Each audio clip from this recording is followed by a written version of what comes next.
Okay, hello everybody. Today we're here in Microsoft Flight Simulator 2020 at my home field of Whiskey Bravo Whiskey, Wyoming Valley Airport.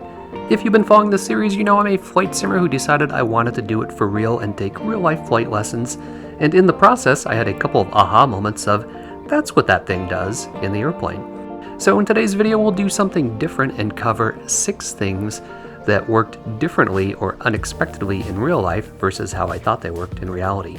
And the first is this handle here. So if you look at the cowling, you might think it opens up the cowling to get at the engine, but everything's riveted and screwed in place there, so nothing is moving on this handle. Now if we pan here to our right, there's a clue, which is this black patch on the strut. What's that for? Is that for a GoPro? And we've also got this metal bracket that sticks out with a matching black patch on it here. And these 3 things work together. And how they work together is so you can do an alley-oop to get up here to the fuel caps on top of the wing. So you grab onto the handle with your left hand, put your left foot on the little step there, put your right foot on the strut and do a rock climbing maneuver to get access to the fuel caps. Now in real life, we have step ladders, so I use step ladders all the time, but you might not have one where you're going. So that's what that's for. Now that we've got the battery master on, you can hear the next item, and that is that strange whining sound that occurs as soon as you turn on the power. What is that? Is that atomic turbines coming up to power? Is that some fans kicking in? I always thought it was something related to the battery, but the actual answer is nestled within the 6-pack of instruments. So 3 of those instruments are driven by gyros. It's the attitude indicator, the heading indicator, and the turn coordinator. And the first 2 of those have their gyros powered by the vacuum pump, which is driven right off of the engine. So until the engine comes on, those 2 instruments are dead. But if you look at the turn coordinator, it says DC elect at the top. That's because its gyro is electrically driven. So as soon as we turned on the battery, that gyro started spinning up to speed, and that is that whining noise that you hear whenever you start up a Cessna Skyhawk. You can even see that there's a little gyro flag on the attitude indicator indicating that that instrument's gyro is not active now because the engine's not on. And if we head back down to the battery master and turn it back off, watch the little airplane there in the turn coordinator, and it fell over because we turned the gyro off, and now you can hear the gyro spinning back down because we cut power to it. Next up is trim, which is confusing because it's related to how the elevator works, which is also different than I expected. So you may have a trim wheel or an electric trim switch on the yoke, and you know if you're constantly pushing or pulling on the yoke and you want to relieve that pressure, you can adjust the trim to get rid of that. But what is that actually doing? So we'll start by taking a quick look at how the elevator works. So if I pull back on the controls to make the aircraft go up, the elevator goes up, and that's actually decreasing the lift on the tail, so the tail goes down, which makes the nose of the plane go up. If I push forward on the controls, the elevator goes down, which increases the lift on the tail and makes the tail go up, which makes the nose of the airplane point down. On the trailing edge of the right elevator is a rectangle that looks like it's cut into it. That's the trim tab. And if we head back to the trim wheel and spin it all the way down for nose up trim, so we want the nose of the aircraft to go up or to climb, looking back at the trim tab, you can see that move the trim tab by itself down. So that it's generating lift from the trim tab, which is deflecting the entire elevator up, which is making the nose of the airplane point down. So I found this all very non-intuitive, and where it really came into play is when you're learning to taxi an aircraft in crosswinds. You have to know how to position the ailerons and the elevator based on where the winds are going, and you really have to think about, is the tail going to go up or down? You know, is the wind going to lift the left wing or drop the left wing? And that's all part of that science of how the lift of the airplane works. Next up is the compass card. This is the sticker that has the direction you want to fly and what you actually need to fly to get it. So this says 4 north, fly 359. Why is that error correction needed? Is that magnetic versus true north? And no, that answer actually comes from the sectional. So the sectional has true north as your lines of longitude, and magnetic north is the dotted red line that says 12 degrees west here. So there's a 12-degree offset between magnetic and true.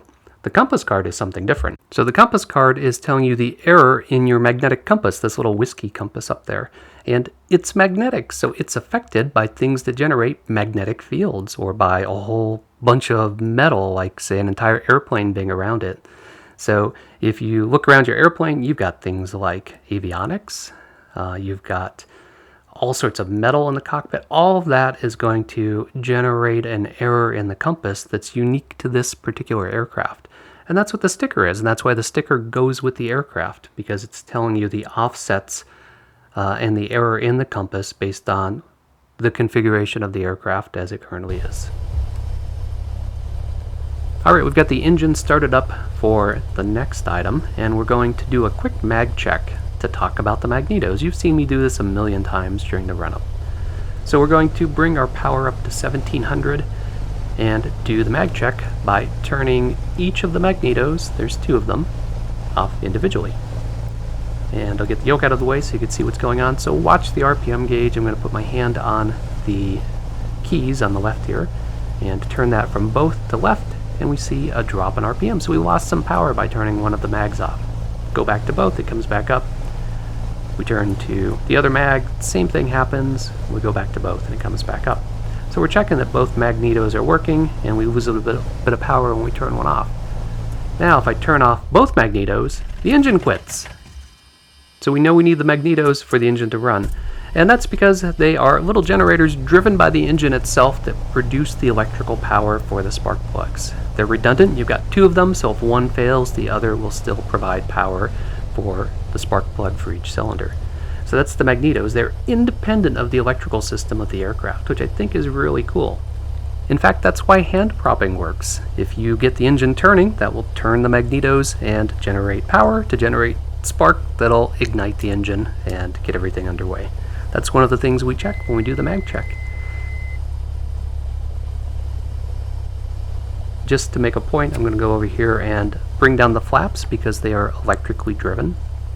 What will happen when the engine's running if I kill the battery and the alternator, so kill the electrical system for the aircraft? I think you can probably guess based on what I said. So we reach down here and we turn off the battery and the alternator.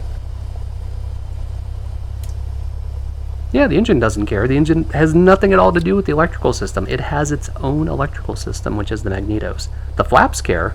They're going off of the battery and the alternator, so now I can't bring the flaps back up. The turn and slip coordinator just died. Some of the other gauges are electrically driven.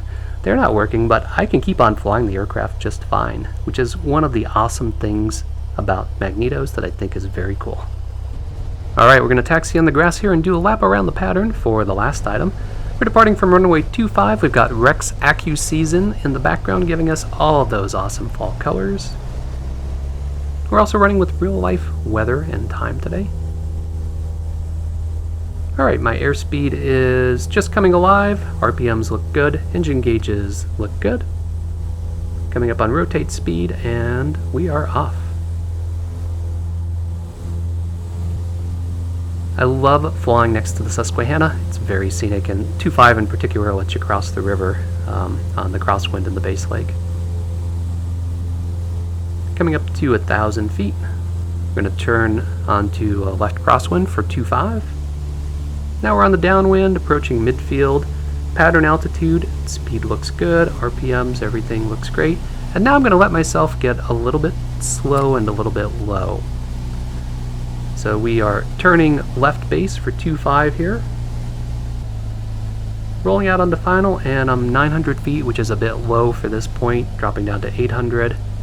Airspeed around 65. Now I'm low, you can visually see I'm low.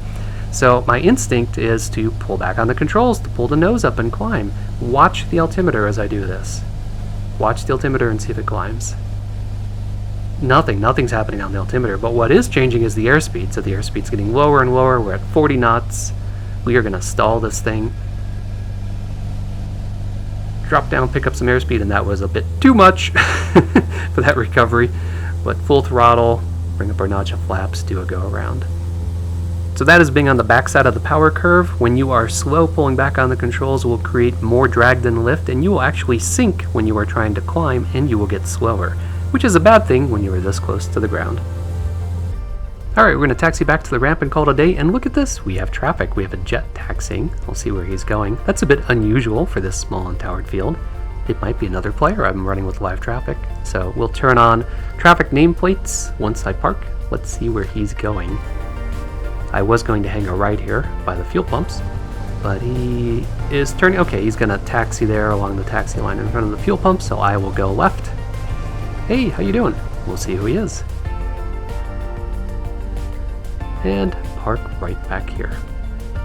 Alright, I've turned on nameplates, and it is indeed another player. Evil Crockpot, that is an awesome gamer tag. If you are watching this video, leave me a comment. I'm curious if you've flown out of this airport in real life, and if that's why you chose it for your departure. So thanks for being in my video. So thanks to everybody for coming along with me on another general aviation adventure.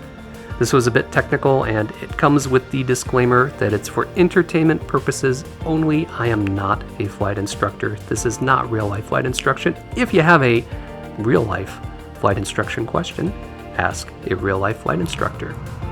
So I hope you enjoy general aviation, flying and content like this. If you do, be sure to click that like button, leave me a comment, and don't forget to subscribe. Thanks, as always, for flying along with me, and stay tuned for further flight adventures.